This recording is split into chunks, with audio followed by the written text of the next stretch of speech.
But first, another child shot in the city of Detroit has several community members and organizations saying enough is enough.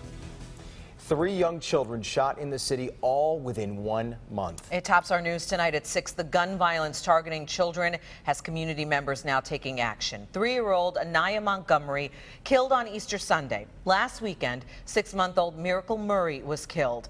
And then yesterday, 4-year-old Montez Burnett Jr. was shot. He survived, but his father was killed right in front of him. Jermont Terry is live. And Jermont, we know members of the community very concerned, and understandably so, about the recent outbreak of violence involving children.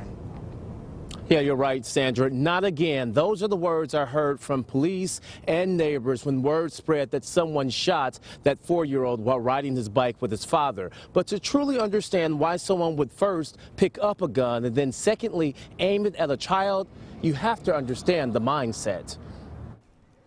We have to stop using violence as conflict resolution. This weekend, the news of Montez Burnett Sr. dying and his 4-year-old son getting shot as the father was teaching the son to ride a bike troubled Pastor Barry Randolph.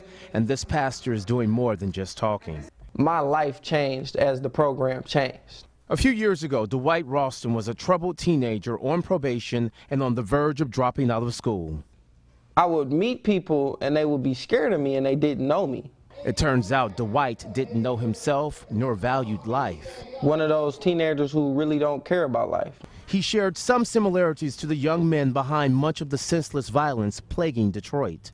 I had to look at myself. I had to criticize myself, and I had to take the things that weren't helping me be the best, person that I could be, and I had to discard them. Now he's a productive part of society. He's an artist and part-time photographer.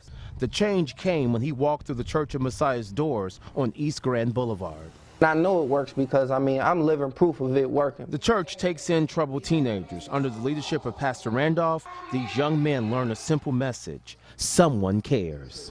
They cared about you. And I feel like it's so many youth today, if they just had somebody to sit down and be like, I'm not giving up on you.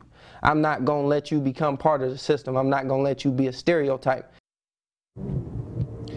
Now, many people feel that when children are becoming the intended target of these shootings, that there is an obvious void. Over the weekend, church members and community members held what they called a State of the Hood Summit, where they were addressing and trying to figure out ways to tell the youth that their lives value, that they should value their life, I should say, and hence value the life of other people. So, again, the State of the Hood address happened this weekend, and the church is trying to do what they can to address this issue.